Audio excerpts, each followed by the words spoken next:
पदार्थ जो है किसे कहते हैं इसके बारे में समझते हैं। तो देखिए पदार्थ जो है, पदार्थ वह, जैसे देखिए पदार्थ जो है जो स्थान घेरे, रुकावट डाले तथा जो अवरोध उत्पन्न करे, जिसमें द्रव्यमान हो। जैसे कोई भी वस्तु है पदार्थ कब कहेंगे, जब ओकरा में द्रव्यमान हो, कुछ हो द्रव्यमान हो, स्थान घेरे, स्थान घेरे, रुकावट डाले,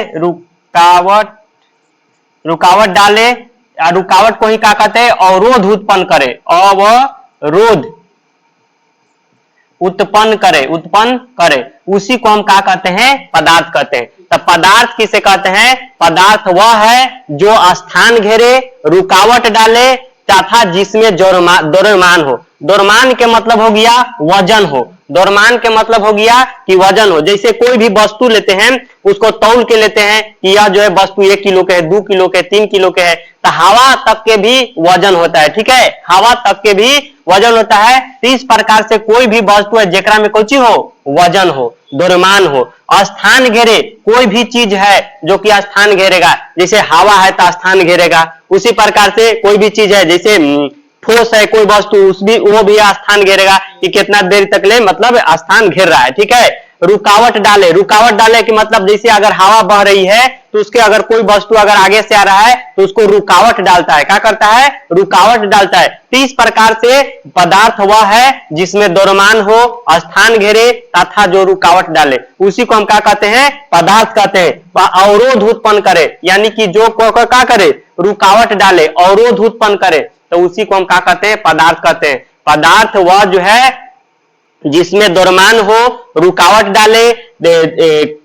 डाले और स्थान घेरे, ठीक है। तो यह कंप्लीट हो गया कि पदार्थ किसको कहेंगे, कि जेकरा में द्रव्यमान हो, स्थान घेरे तथा जो रुकावट डाले, उसको हम क्या कहते हैं, पदार्थ कहते हैं, ठीक है। उसी प्रकार से पदार्थ जो होता है 2 भागों में बांट दिया गया। मेनली जो है इसको हमको समझना होगा कि पदार्थ जो था जो स्थान घेरेगा, रुकावट डालेगा तथा जो अवरोध उत्पन्न करेगा, उसको हम पदार्थ कहेंगे। अब पदार्थ जो है मेनली 2 भाग में बढ़ जाएगा, भौतिक गुण के आधार पर और रासायनिक गुण के आधार पर। तो भौतिक गुण के आधार के मतलब हो गया कि वैसा गुण जिसको हम अपनी आंखों के द्वारा, ज्ञान इंद्रियों के द्वारा उसको देख करके, सुन करके, चाह करके, सुन करके समझ सके, उसको हम कहते हैं भौतिक गुण, ठीक है। तो भौतिक गुण के आधार पर पदार्थों को बांटते हैं। मुख्यतः जो है भौतिक गुणों के आधार पर पदार्थ को हम 3 भागों में बांटते हैं, ठोस, द्रव और गैस।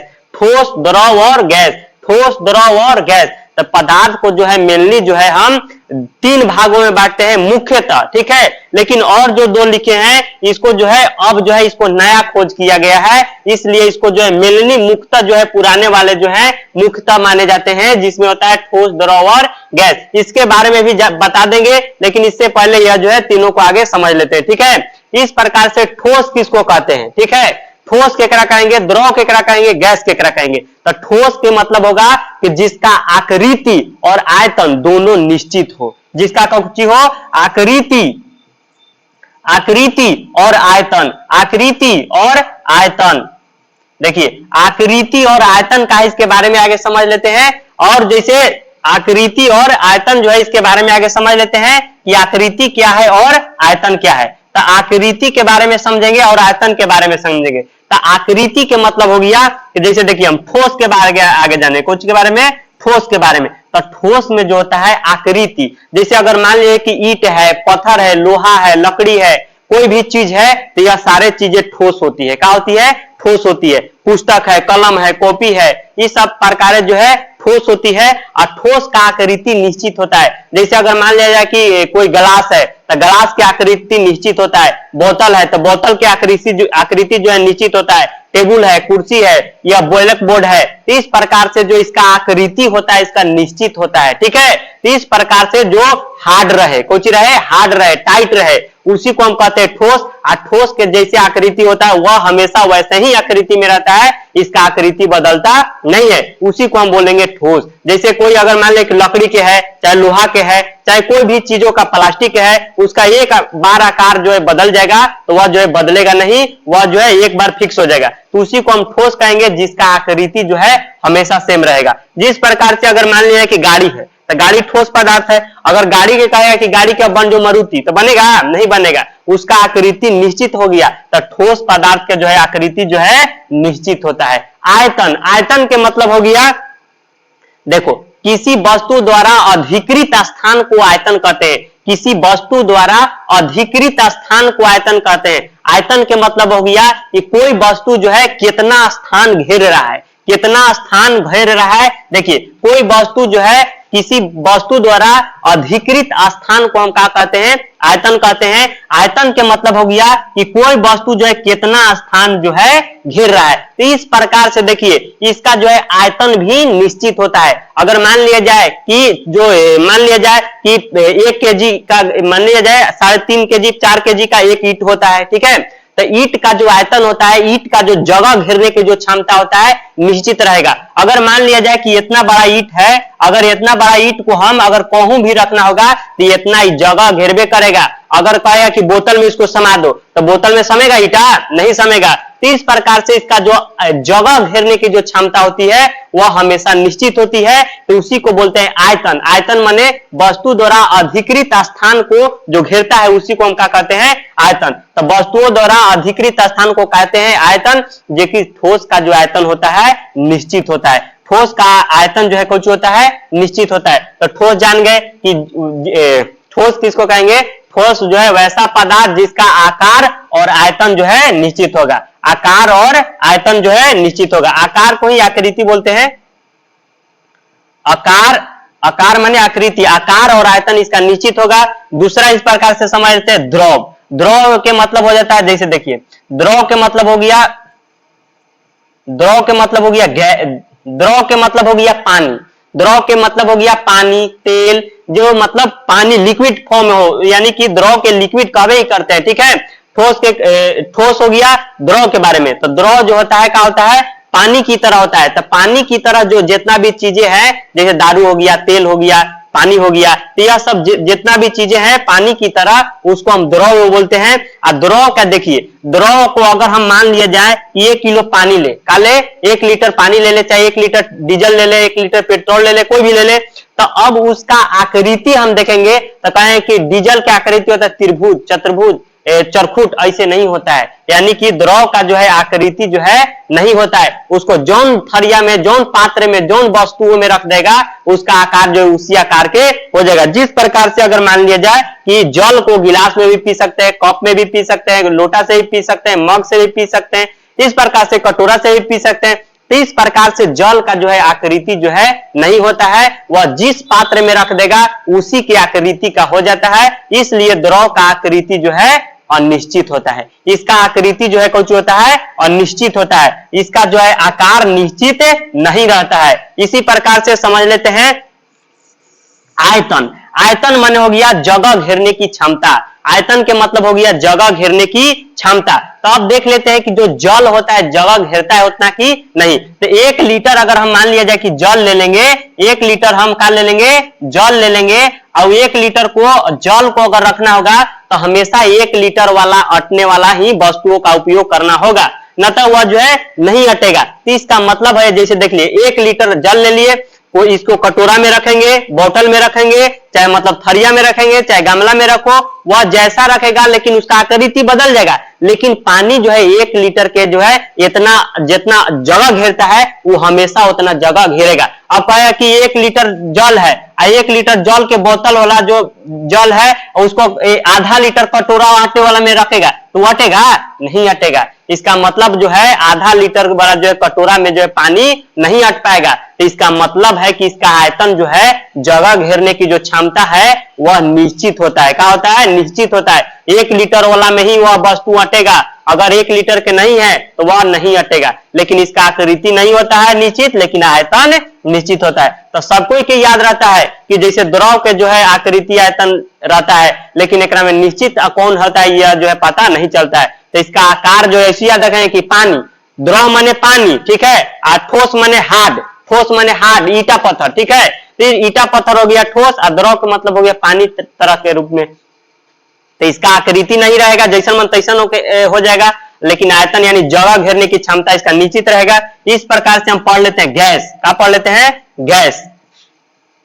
गैस के बारे में पढ़ लेते हैं। तो गैस जो होता है, देखिए गैस जो है इसका आकार देख लेते हैं। तो गैस को अगर मान लिया कि धुआं है, तो धुआं के आकार कभी देखे हैं आप? धुआं का आकार जो है आप देखे हैं? धुआं का आकार कोई नहीं होता है। कुहासा का आकार होता है? नहीं होता है। तो इस प्रकार से जो गैस होते हैं उसका आकार नहीं होता है। वह जैसे धुआं मान लिया कि दारू गांजा उंजा पी के फूकता है तो उसका आकार होगा? चूल्हा में से धुआं निकलेगा तो आकार होगा? नहीं होगा। वह जैसे तैसे फैल जाता है, तो इसका आकार नहीं होता है। आयतन, आयतन माने जगह घेरने की क्षमता जो है इसका जो है नहीं होता है। ये ऐसे देख ले होगा, जैसे कोई भी जो गैस रहेगा उसको हम जैसे अगर मान लिया जाए कि उसको जो है गैस का जो आयतन होता है जगह घेरने की जो क्षमता होता है घटता और बढ़ता है। ठीक है, जिस प्रकार से अगर ऊपरे गैस ले जाएंगे तो ऊपरे जो गैस होता है क्या होता है? फट जाता है। ऊपरे अगर पृथ्वी से ऊपरे जाएगा तो गैस का आयतन बढ़ता है और नीचे जाएगा तो गैस का आयतन घटता है। तो इस प्रकार से गैस का जो आयतन है बढ़ता और घटता है। यानी कि गैस जो है अगर मान लिया जाए कि गैस ले जाएगा और ऊपरे ले जाएगा तो धीरे धीरे गैस बढ़ जाएगा। ठीक है, और नीचे ले जाएगा तो गैस जो है घट जाएगा। तो इस प्रकार से इसका जो है आयतन भी निश्चित नहीं होता है। तो इस प्रकार से मेनली हमको याद होना चाहिए कि ठोस का आकार और आयतन निश्चित होता है। ठीक है, तो ठोस के परिभाषा कुछ हो जाएगा कि ठोस वह पदार्थ है जिसका आकार और आयतन दोनों निश्चित होते हैं।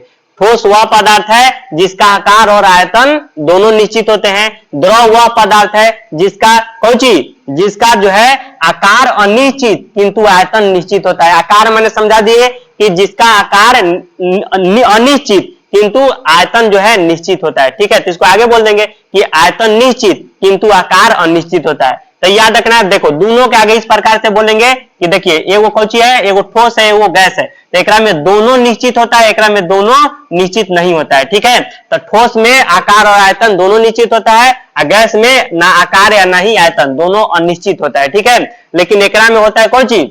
आकार अनिश्चित होता है और कुछ होता है आयतन जो है निश्चित होता है। ठीक है, तो इस प्रकार से समझ गए ठोस, द्रव और गैस जिसका आकार और आयतन दोनों निश्चित हो उसको ठोस कहेंगे, और जिसका आकार और आयतन दोनों अनिश्चित हो उसको गैस कहेंगे, और जिसका आकार अनिश्चित हो किंतु आयतन निश्चित हो उसको क्या कहेंगे? द्रव कहेंगे। ठीक है, इसके बाद देखिए ये जो मुख्यतः तीन प्रकार के जो पदार्थ थे, इसके अलावे भी पदार्थ दो और होते हैं जिसका नाम है प्लाज्मा। कोई पूछ देगा कि पदार्थ का और जो है चौथा जो है प्रकार कौन सा है, तो इसका चौथा पदार्थ का जो है अवस्था है प्लाज्मा।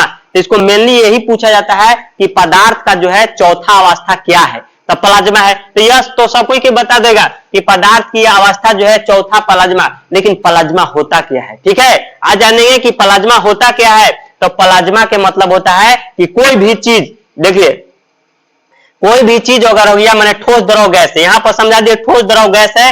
तो इस प्रकार से ठोस, द्रव, गैस है, तो इस प्रकार से जो गैस होगा गैसों से एकदम में ही गैस हो जाएगा, तब उसको हम बोलते हैं प्लाज्मा। क्या बोलते हैं? उसको बोलेंगे प्लाज्मा। यानी कि गैसों से एकदम बहुत ज्यादा में ही हो जाए तब उसको हम कुछ बोलेंगे प्लाज्मा। जैसे धाह देखा होगा, धाह जैसे रेगिस्तान में देखा होगा जो बालू वाला क्षेत्र होता है, तो ओकरा में जो बालू इस प्रकार से रहता है तो वहां पर हिली तीसे इसे देख ले होगा, तो इसको लगता है कि कोई पदार्थ हिल रहा है, कोई पदार्थ हिल रहा है। तो उसी को जैसे कोई भी वस्तु जो है, अगर कोई वस्तु को हम अगर जैसे देखिए पानी को अगर गर्म करते हैं तो भाप बन के उड़ जाता है, 100 डिग्री पर वो पानी सब उड़ जाता है। लेकिन कोई भी वस्तु को अगर हम 4000 डिग्री सेल्सियस, कितना 4000 डिग्री जो सेल्सियस पर गर्म कर देंगे और एकरा से अगर ज्यादा गर्म कोई चीज हो जाएगा तब उसको हम बोलते हैं प्लाज्मा। ठीक है, तब प्लाज्मा के मतलब समझ में आ गया कि कोई वस्तु जो है एकदम कौन सी हो जाए,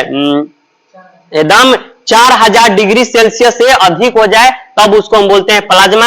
अब देखो प्लाज्मा का मुख्य जो उपयोग होता है सूर्य में होता है। कहा आता है? सूर्य, जो हमारे सूर्य है निकटतम तारा, उसमें जो है प्लाज्मा रूप पाया जाता है। सूर्य का जो कोर होता है, कोर के मतलब हो गया सूरज, और सूरज के जो देखिए सूरज यहाँ पर इसे घामा निकालेगा, तो इस प्रकार से इसका जो कोर होगा माने लहर रहा है, लेकिन एक कोर होगा यहाँ कि मतलब यहाँ लहर रहा है, तो इसका जो है लहरे वाला जो होता है अलग ताप होता है, लेकिन इसका जो सबसे किनारे वाला जहां तक ले धावा आता है वो 6000 डिग्री सेल्सियस रहता है। कितना रहता है?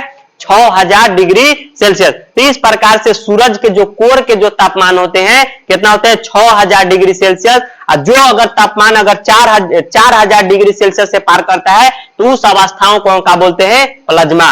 तो इस प्रकार से 6000 के रूप में रहता है धा इसका किसका, सूर्य का, तो उसको बोलेंगे प्लाज्मा। लेकिन अगर पूछ देवे कि अगर केंद्र में कितना होता है सूरज के तापमान, तो इसका जो है बहुत ज्यादा होता है, इसका होता है 10 मिलियन से 15 मिलियन तक ले। इसका अगर 10 मिलियन है, 10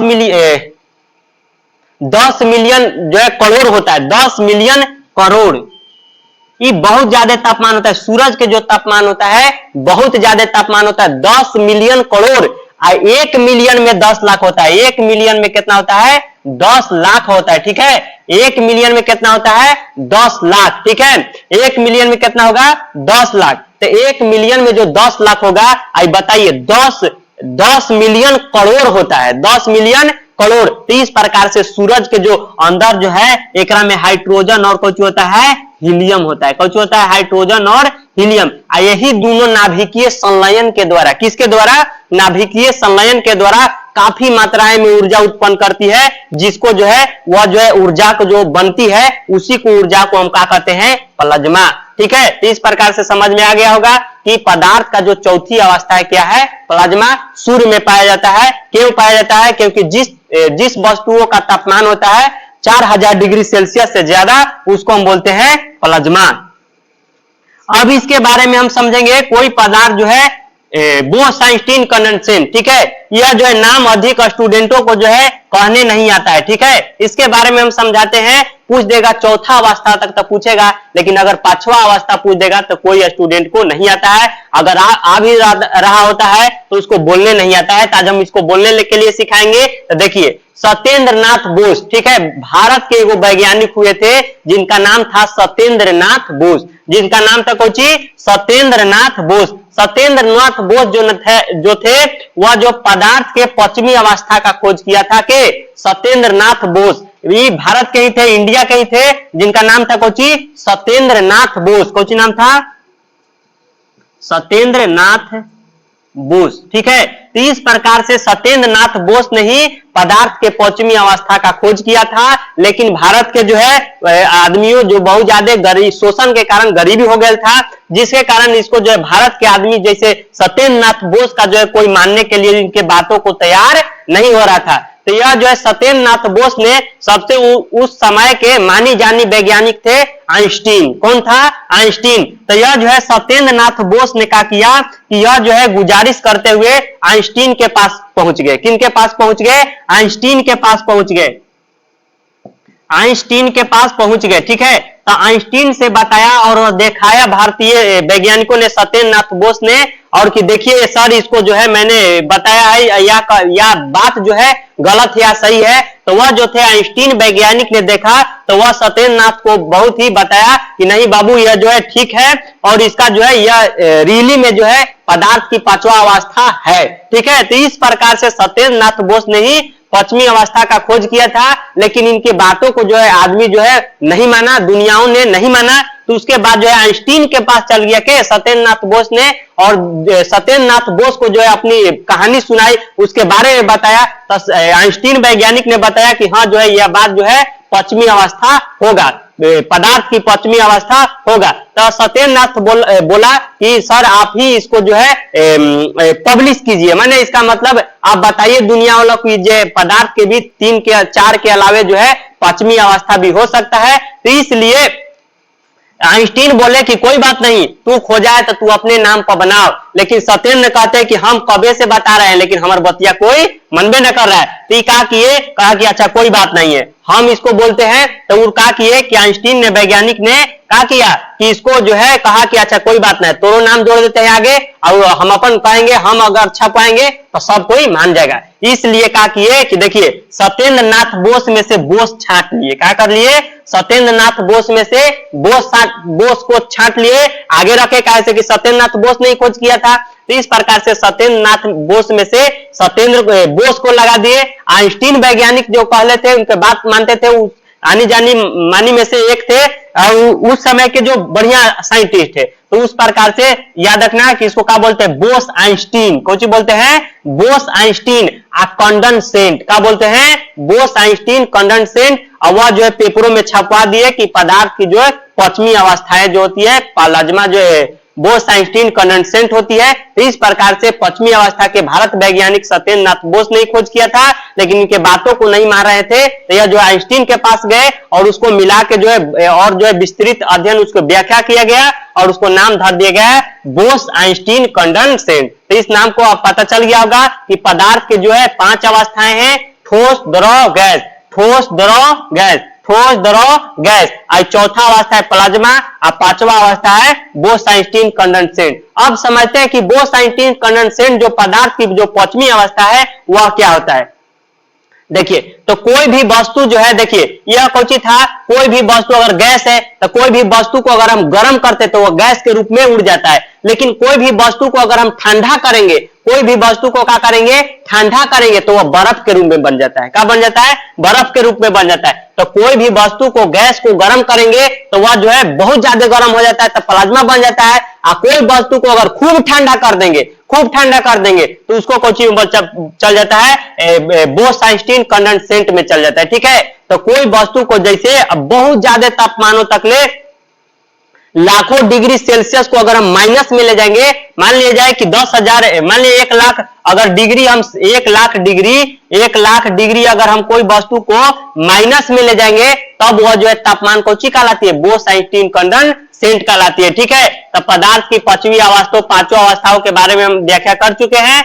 ठोस जिसका आकार और आयतन दोनों निश्चित होता है, द्रव जिसका आकृति निश्चित नहीं होता है लेकिन आयतन निश्चित होता है। ठीक है, गैस का दोनों में से कोई निश्चित नहीं होता है। पदार्थ का चौथा अवस्था बस तोनी के पूछवे करेगा कि चौथा अवस्था है प्लाज्मा, लेकिन याद रखना कि सूरज के जो है गर्मी के कारण जो है उसको कहते हैं, कोई भी वस्तु को अधिक गर्म कर देंगे उसको कहते हैं प्लाज्मा, और कोई वस्तु को अगर बहुत ज्यादा ठंडा कर देंगे उसको कहते हैं बोस आइंस्टीन कंडेंसेट। इसमें बताए थे कि सूरज के नाभिक के जो है कोर के जो तापमान होते हैं 6000 डिग्री सेल्सियस होते हैं। तो ये पूछेगा कि सूरज में जो है ऊर्जा किसके कारण आता है, तो पदार्थ की प्लाज्मा अवस्था के कारण जो है 14 आता है। ठीक है, बोस आइंस्टीन कंडेंसेट माने कोई वस्तु को बहुत ज्यादा ठंडा कर देंगे वो होता है बोस आइंस्टीन कंडेंसेट। इसके बाद जो है पहला चैप्टर में इसमें इसके बारे में बताया होगा और इसके विस्तृत अध्ययनों को करेंगे जब उसको जो है स्टेप बाय स्टेप उसको सिलेबस चलेंगे। तो ठीक है, इसके बाद जान लेते हैं कोची रासायनिक गुण के आधार पर। ठीक है, रासायनिक गुण के आधार पर समझेंगे कि रासायनिक गुण क्या है और भौतिक गुण क्या है। ठीक है, तो भौतिक गुण के बता दिए कि जैसे देख के हम समझ सकते हैं, ना देख के समझ सकते हैं कि अगर ईटा है तो ये ठोस है, ये पानी है तो ये द्रव है, अगर ये गैस है, धुआं है तो यह गैस है, तो धुआं लिखा रहे उसका गैस कहेंगे, पानी लिखा रहे उसको द्रव कहेंगे, और जो ईटा पत्थर लिखा रहे उसको ठोस कहेंगे। इस प्रकार से पदार्थ जो है 3 प्रकार का हो जाता है, ठोस, द्रव और गैस। ठीक है, इसी प्रकार से भौतिक गुण मैंने ठोस, द्रव और गैस को हम